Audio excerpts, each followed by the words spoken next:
Okay. Congratulations to TCU. They're deserving of a top 5 ranking. We lost to a really good football team.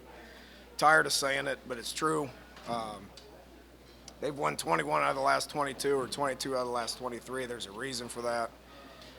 With all due respect to Corey Coleman 2 weeks ago, Boykin's the best player in college football. You can't tackle him. He's a phenomenal football player, and I'm glad we never got to see him again. But with that, he'll play for a long time. Our guys are hurt. They're beat up. They're disappointed. Don't feel like we played our best. But I know we'll keep fighting, and we understand what the situation is. We understand nobody's going to feel sorry for us, and we don't want anybody to. But I know our guys will keep fighting, and we'll get back to work on Saturday and get ready for Texas Tech. Season's long from over. Take some questions.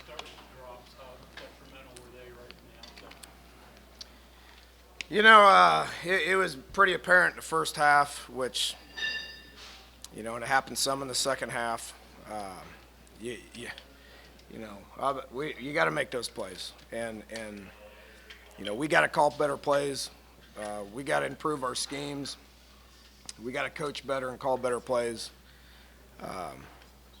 Some of it's got to fall on the players as far as making those plays as well. It's pretty apparent in the first half. We had a bunch of drop balls that were huge plays, both offensively and defensively, and they made those plays on their side. So. Is there a point, Dana, when you have to, where you decide to stop throwing those just because you don't think you're going to catch them, or because you're getting open, you still got to keep throwing them, hoping to connect? Yeah, play to win or play to lose. Our game plan was to run the ball. We ran it just okay, not our best.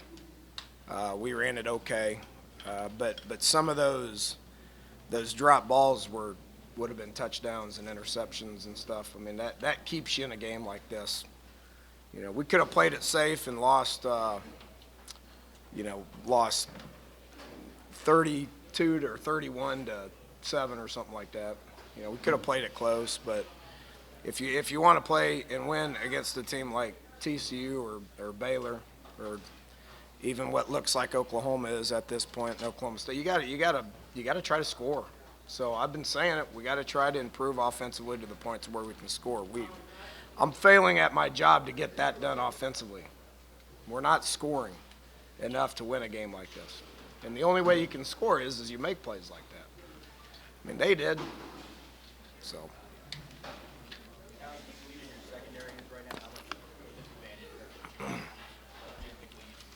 Against another one of the best receivers in college football, it makes it pretty tough. But like I said, I mean, it's college football. Second teamers, third teamers need to get in there and play. And if you can't compete at a high level with those guys, you're going to be in trouble. I mean, TCU is playing with their backup corners. Can you kind of go through the high five there with Boykin on the sideline? Well, he was right there, and I just saw him make every one of our players miss. He's a phenomenal football player. I'm glad we don't have to play him anymore. He's if there's a better one, I'd like to see it. He's playing pretty good. He's a great kid. We've competed hard against each other for 4 years. He made one of the best plays I've seen in a while.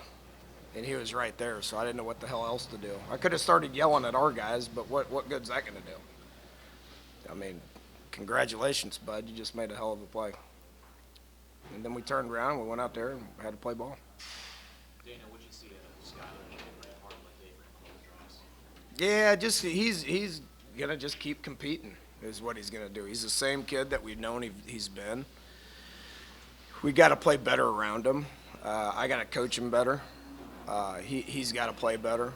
But with that said, he's got 15 other guys around him on offense that need to do the same thing. They got to play better too. So, you can't win this game by yourself. I don't know, maybe Boykin could, but he's got some pretty good people around him that are making plays. We need to get guys making more plays offensively. What lifts Boykin above Corey Coleman in your mind? No, He plays or more? Yeah, I mean, that obviously has something to do with it. I mean, he's touching the ball every snap, but again, he's He's great with his feet. You know, his O-line gives him plenty of protection. He's got great vision. He throws an accurate ball. His completion percentage is high. You know, he can do whatever he wants to with his feet. He's a special player. About the other team, obviously they're pretty good on the road. Is there anything about your team that concerns you at the end of this? Quite a bit. Beat up mentally and physically, and you know, our job's to continue to fight, continue to coach, and to continue to fight.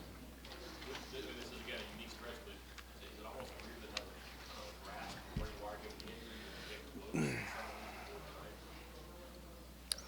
I mean, I don't know where you're going with the question. You know. hard to get a read on this based on Nah, I mean, what I said to him in there is I love them and we're going to keep fighting, and I know they will.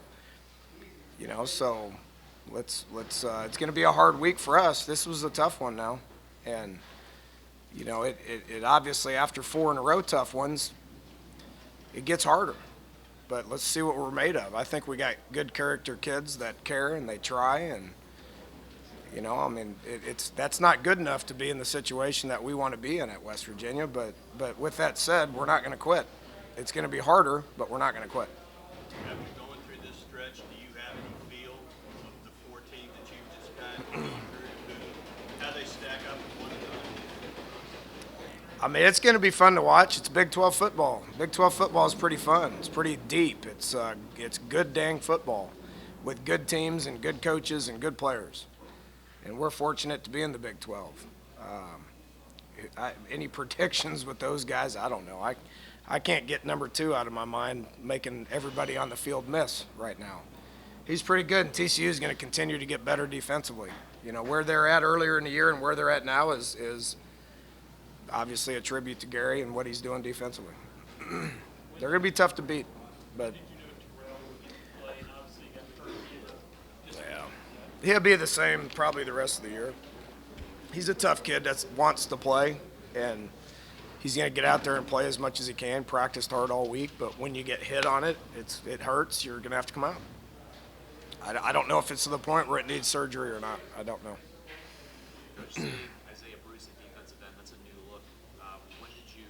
What led you make deciding to move him to defensive end, and what did you see after? It's depth. We need depth. We need a little twitchier body to try to get to the quarterback. We're not very good at getting to the quarterback. So he's thick enough and experienced enough to be able to use his hands and potentially get to the quarterback. Didn't happen tonight. Well, maybe it did, and he just made everybody miss. I don't know. Another 100-yard game on a Wendell. I mean, is he one of the tougher players you've ever coached? Yeah, he is. He has finally started practicing this past week, so we felt like we could use him a little more. He's a competitor and wants to get out there and he wants to play, so it's not surprising they did what they did. We got a lot of two-shell in the second half because they opened up a lead, which opens up the run game a little bit. Didn't do a very good job with that in the first half. Better in the second half. As depleted as your defense was, I mean, a couple third down chances on that first drive, 3rd and 15 pass interference, and another third down pass interference. Did that kind of knock them off a chance to get any rhythm going the same way offense might get rhythm going? Yeah,